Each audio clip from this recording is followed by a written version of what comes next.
Hey everybody, this is Abby from Realistic Kitchen and Gardens. Today is Friday, October 24th. We're 2 weeks after the first frost. Give you a peek at the turkeys. They're gonna get moved tomorrow. They're moved every 3 days. So they're growing, getting big on their meat bird feed. So let's see, major updates today.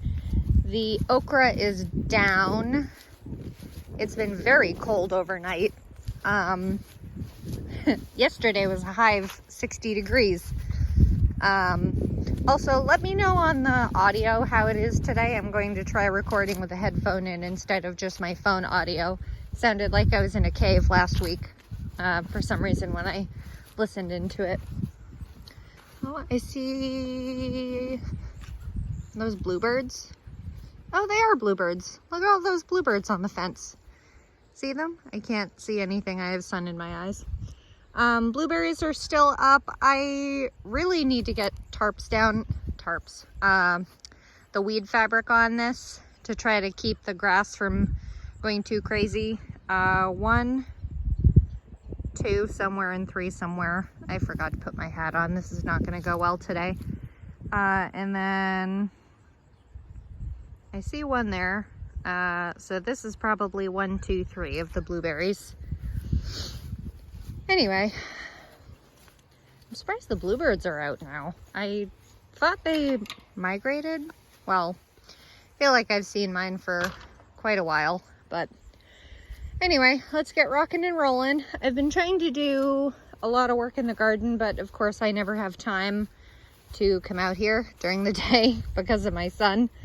But, and it's too far for the baby monitor to reach. So I rely on my husband to let me know if Fred gets up and he works during the day, and it just doesn't work. Anyway, this row is still empty. I still haven't done anything with that because I'm a slacker. This was where the tomatoes were. Let's see. Can I get that in the ground more? Yes. Good. I really need to put cover crops in. I might be a little late for that though. You can see a little bit of frost damage here on this nasturtium. It's a little bit weird how it affected it though, unless this has suddenly grown well. But you can see the damage on these like sad frost nipped little things. They're kind of wobbly, and this is crispy now, but this is the fennel. I feel like the fennel's done really well in the past, I don't know, day or two maybe. I still have caterpillars up the wazoo. I'm actually really impressed in how much foliage this put out. I feel like I looked at this plant yesterday or the day before and it was really bedraggled, but the bulbs are not very big. I assume it's been going through a bit too much stress with the caterpillars on it. But, oh, look at this. This has the little, I've never noticed the little antenna on that. That one doesn't have it, but that one does. Oh, it just put it away. I'm not crazy. You saw that too, right? Okay, not gonna look into that too hard. I know it's the head though. That's all I know. But this is Florence fennel. It got much smaller than dragon hybrid fennel even from last year. That was super, I almost said pot bound. The ground was really compacted, so I'm gonna buy more dragon hybrid fennel this year. Surprisingly, it was cheapest at Johnny's Seeds, which is kind of surprising. But that's about it. I should really pull these in so they don't get severely damaged by frost, because fennel is not hardy to frost. You can see more frost damage on this. Stripped bare, man. This poor little tiny fennel. This is behind. This germinated later than those for whatever reason. I'm also going to try starting fennel indoors next year and transplant it out. Hopefully I get better success. Ooh, it's cold out. Ooh. I don't know what the high temperature is today, but it's quite breezy. Maybe 60 degrees? Maybe? It's cold. Anyway, blue ribbon broccoli from Gurney's seeds. Growing pretty well. I haven't sprayed BT in a bit. This almost looks like a cauliflower to me, yeah? I'm not crazy? I don't know. I'm having all kinds of weird stuff happening with my brassicas this year. But they're still growing. They still got time. This is one of the ones with that great big stem thing. Doing pretty good. This one's leaning a bit. This one's leaning quite a bit. Little smallest one maybe that is actually producing. Oh, this one's just starting. Look how dwarfed this plant is. Or stunted, excuse me. This is the one I think you can see. Yeah, you can see straight through the stem. But the blue ribbon broccoli's doing well. Except the ones that, you know, are like split in half. It almost reminds me of those, you can see through that one too, quite a bit. It almost reminds me of, gosh, I don't even know the name of it, but it's an ornamental plant or a house plant or something like that, that is meant to have like, it looks almost like legs. The stem, the stem splits and it looks crazy. Anyway, and these are the last two. I think this is definitely the biggest broccoli, and I wonder how big these will get. The ones advertised on Gurney's are bigger than your hand, so I'm probably halfway there. Shall we do a poll on one of the radishes to see how big they are this week?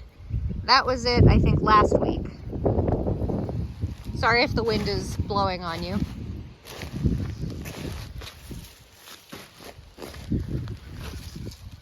Oh yeah, nice and big. Look at that one, standing up straight. Radishes are funny. I think they're quite funny. Let's see, there's two right there, so let's pull one of these out. Let's pull this one. Oops, I got two. So these are groundbreaker radishes. I guess I'll bring these in to eat.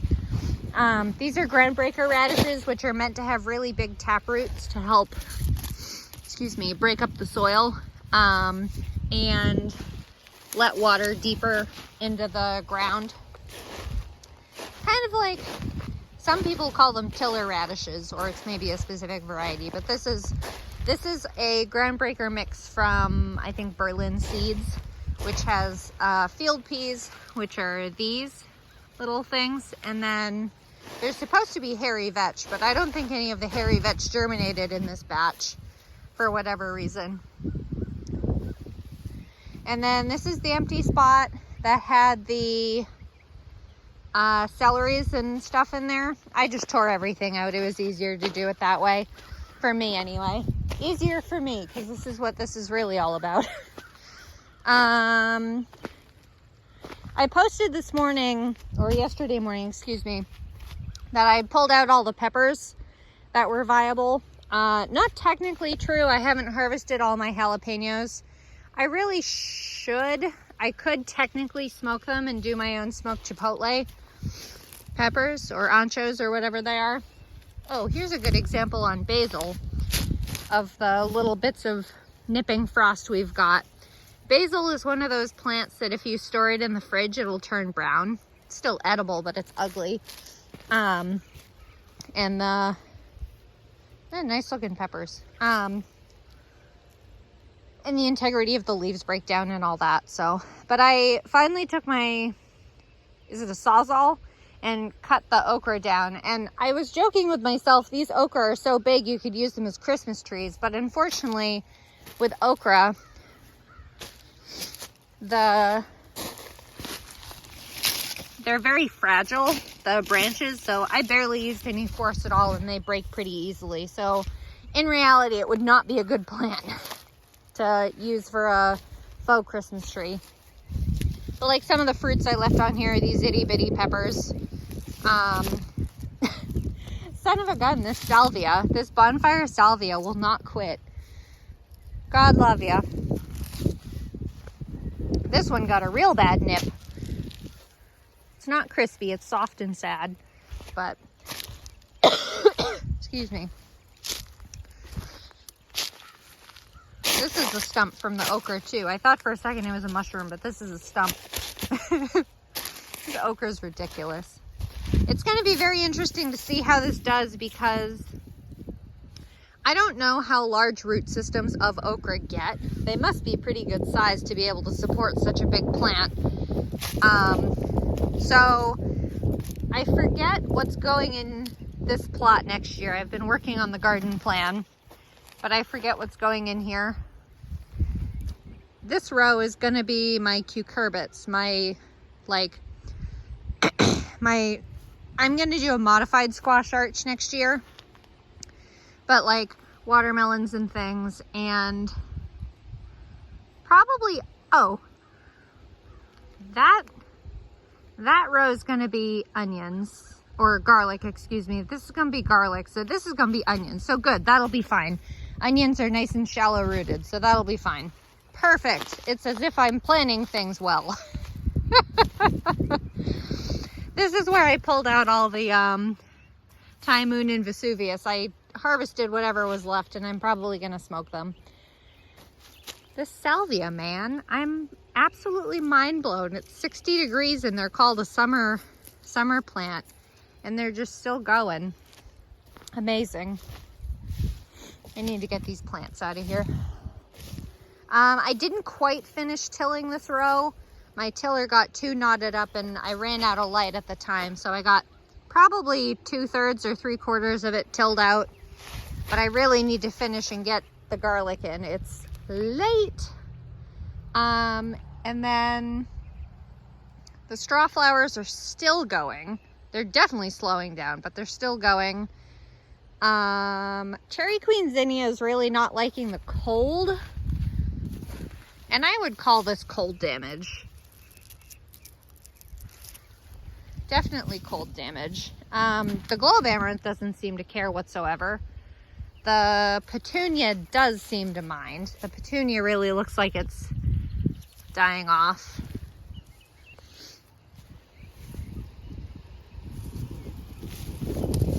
Listening to birds, sorry. Trying to figure out what the birds are.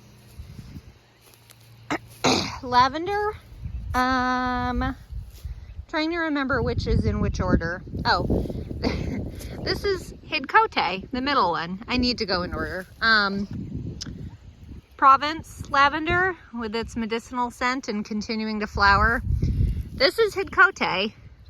We saw this starting to flower. This is 3 weeks ago now, and it's still in bud form that you can harvest for flower buds. And then here is Munstead lavender, excuse me, which is flowering and kind of puttering out already. I'm not really sure how hardy lavender is supposed to be to the cold, like flower wise. And then this is the patch that had the squashes and things in it. So this at the moment is fallow. Here's one of the stems to one of the butternuts. But oh, and here's the lemon balm. Lemon balm and catnip, for that matter, can tolerate cold. They'll overwinter, they'll go dormant like many of the mint families. But it's surprisingly not showing any cold damage. They'll get a little bit darker, but they will get frost nipped and the leaves will look crappy. I guess kind of like that, like purpley, crappy, pale, unhappy. Here's the half row that's also fallow from me failing to get my parsnips to seed out. And let's do a carrot pull today. I meant to look at when these goddamn potatoes. You're just a joke that won't leave. Ooh, there's one. Hi. How you doing? It's a gold potato, apparently. Well, good. You'll finally stop harassing me.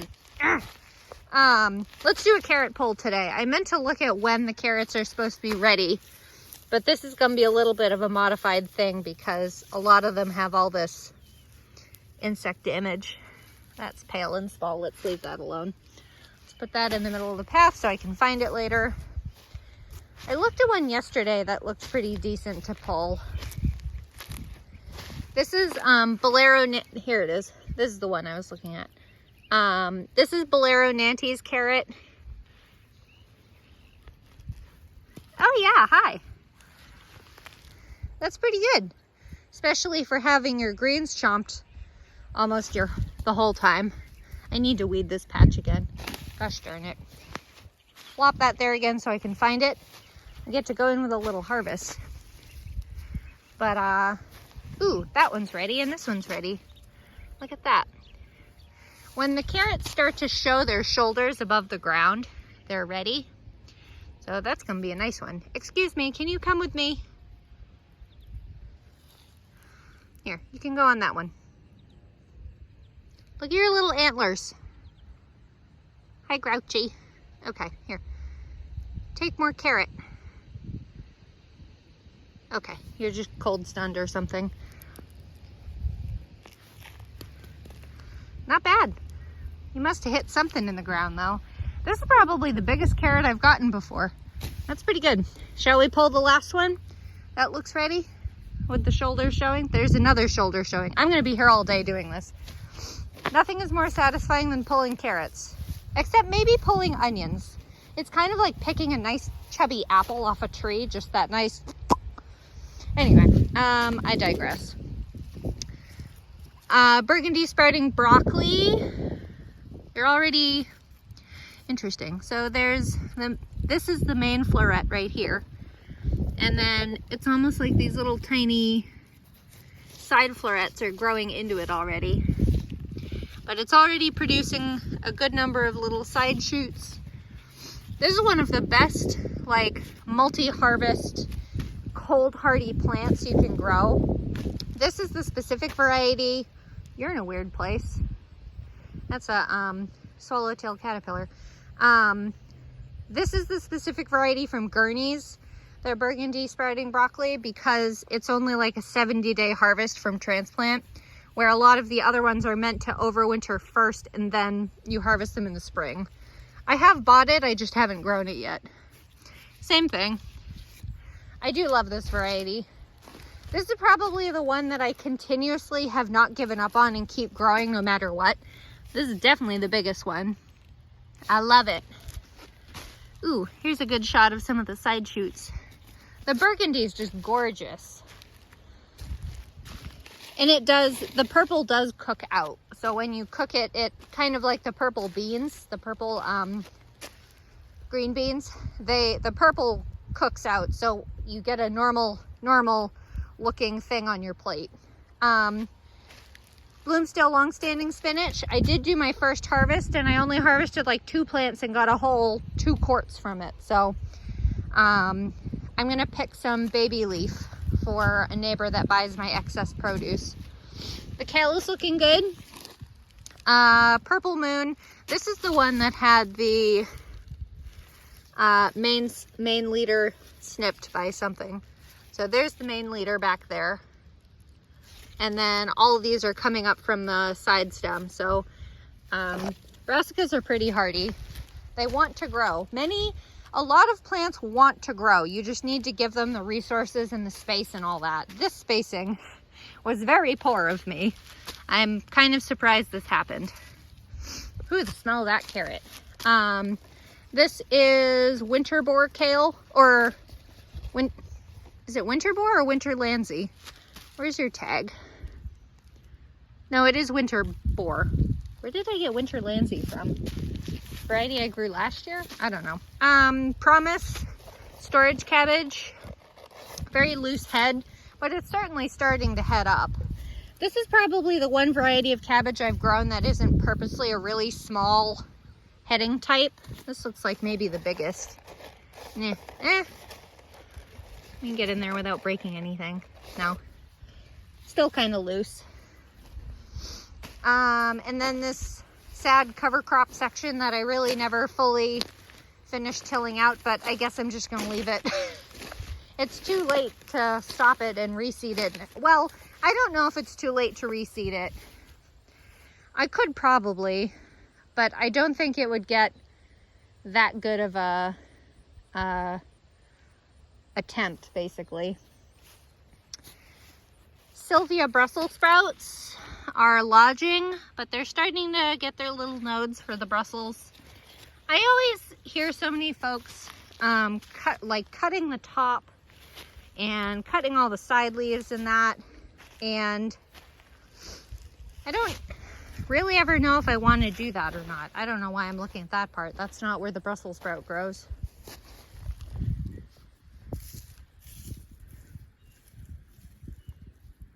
You make me think of chamomile. Interesting. That'd be a really weird spot for chamomile to come from. Endlessly more of this amaranth. I'll be finding amaranth for years. Boscaro, storage, red cabbage. Not even starting yet. Red cabbage takes ages, and I probably planted this a bit close, as you can see with their leaves overlapping, but they're happy enough. And then here's 2 of my tiara cabbage. I don't know, it's definitely like a broccoli type thing, but look how pale it is. It almost makes me think of cauliflower, and I really don't know if I seeded any cauliflower this spring. Hi, Tiara. You're looking gorgeous, ma'am. You look almost like you're ready to come in. Rock solid head. I love Tiara. She does so well. I'm trying to think of who I buy her from. I think I originally bought Tiara from Gurney's Seeds, but I think I've gotten... It's a pretty common variety, but like this is what she's supposed to do. This is as big as she gets. She's really not a big variety, which is why I like it. I don't need a 20-pound cabbage. That's too much for us. And then tundra cabbage, a Savoy variety that's supposed to be extremely hardy to the winter. And it's sold by Territorial Seeds, and it's supposed to be a 200-something day variety. So it's meant to completely overwinter and be harvested in the spring. So that'll be interesting. You guys are looking really good. Look at you. This is Red Bull Brussels sprouts. You are so lodged though. You're like almost upside down, which is too bad because plant-wise you look really good. But yeah, this is like a J. I can't wait to try the varieties next year. They're supposed to be very lodge resistant. That is the largest, you will not, there it is. That's the largest locusty thing I've ever seen. These don't even count. They're like down for the count, taken over by whatever this is. Still haven't looked it up. This Red Bull looks like it's getting ready to really produce some sprouts. But I can't wait for the varieties next year, next fall. I'm going to grow Dagon and Franklin, and both of them are supposed to be very easygoing, lodge resistant, large, and they're supposedly bred specifically to sell on the stalk for farmers market type folks. So we'll see if that holds true, because if that's actually true, that would be an excellent variety for me. Brussels sprouts are our favorite, and they're a little bit tough for us to find. Here in this mess, which is where the peanuts were, I see another peanut sticking out of the ground, I got 2 crowns of, I almost said rutabaga, rhubarb. There we go. Rhubarb from the farmer I always get my extra produce from the previous town we lived in when we make a trip every once in a while. He gave me 2 rhubarb crowns, so we'll see how they do. They either come up or they don't, honestly. It's not the correct time of year to transplant them. I do that all the time. It's like, Abby, you're a gardener, not, I don't even know, mad scientist, I guess. I'm just going to be picking peanuts out of this section of ground for probably at least a year. I can't think of what's going in this side though next year. So hopefully it's something I can keep digging peanuts with. I really need to get like a rake type tool and get them out. I'm just gonna be going in with random things in my pockets. I specifically broke the stem off this Coral Fountains amaranth because it was in the way of harvesting the peanuts. The sunflowers are done. The birds have been eating them very well. You can see all the hulls. They're pretty well harvested too. Florenza sunflower. I'm getting a new variety of sunflower for next year and I'm so excited. It looks like it's similar size to Florenza and the branching habit of Florenza, but it's a gorgeous classic yellow sunflower. Where Florenza, if you've been around for the season, is this gorgeous like golden two-tone with like a mauve. I'm very shocked at how, well, you can see the frost damage on this. This is frost damage here. That's a little bit of frost damage, but it was end of the line with that one too. But marigolds will not give up. I do love the red of this one. This is a really strange plant because most of the, well, I guess most of them will do, this one's ombre, that one's almost red, and then the rest are orange, and then closer to the ground is yellow. Gorgeous, ma'am. Coral Fountains Amaranth. I'm gonna try Love Lies Bleeding, which is a burgundy red flower next year. And then Carbonate Pole Bean is just hanging out doing its thing. I need to take it down, pull the trellises down, put it to bed. I'll probably just chop up the stalks, stems, vines, assuming I can get it out of this trellis. Haha. I may just say screw it and let the whole thing sit here. I don't have the patience to unwind that. All right, and then the last row is half cover crop. This is the green manure mix from Berlin Seeds. It's a mix of hairy vetch, field peas, crimson clover, and 2 different types of grass. There's, I think, spring rye and winter rye. The spring rye will survive over winter, and or maybe it's vice versa. The winter, one of the ryes will survive over winter and the other one will get frost killed, like the radishes and things. Mustard, getting ready to flower for some reason. It's really not that hot, but you're at the you're at the end of the life cycle anyway. I need to get this. I really should just tear this mustard out, but I can't bring myself to do it. Strawberries. There was another one over here, I thought. What is this? A hole. Okay. Sweet Alyssum, which came back from this spring, summer, whatever. Here's another. Okay, you're coming out. You're coming out. You can stay though, that's fine. 2, 3, 4, 5. This one looks great. 6, 7, 8, 9, 10, 11. You need weeded. What am I at? 10? Did I hit 11 yet? I'll call it 12 or 10. 11. God damn it. 12, 13, 14, 15, 16, 17, 18, 19, 20, 21. Okay, so I just can't count. 21 or 22. How's that? Or 19 or 20. I don't know. I need to look at when I'm supposed to cover this, or if I'm supposed to cover this. I haven't grown strawberries before, so this will be interesting to see how it does. But this is Flavorfest strawberry, which I got as started plant plugs from Berlin Seeds in August. Transplanted them out. Look at all these holes.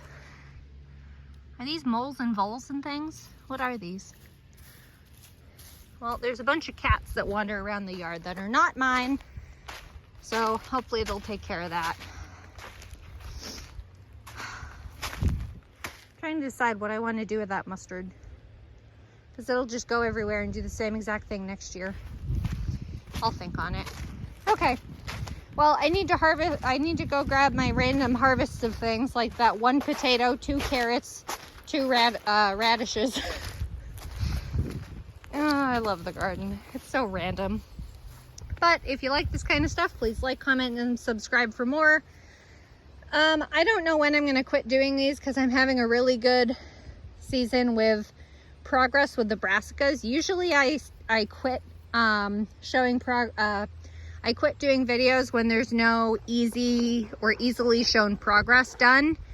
So I'm going to try to get my garlic in ASAP, and I'll probably do that tour that week. And then after that, I may just call it quits, because the days are continuing to get shorter. They're continuing to get colder. So both the cold and the shorter days slow things down. The brassicas will keep going. They're cold hardy. All the flowers will get winter killed when it gets cold enough, and certainly when we get a hard frost. That's about it. The spinach is extremely cold hardy. The biggest issue with winter is the really cold biting wind. It makes it worse than just the straight cold, but it almost like creates a freezer burn effect on some things, even cold hardy things. So it is what it is, I guess. So that's about it. If you like this kind of stuff, please like, comment, and subscribe for more. And if you like this kind of stuff and want more frequent updates, please join my Facebook page, Realistic Kitchen and Gardens, for daily shenanigans and use of my garden harvests. Last night was chicken pot pie. Okay, thanks. Bye.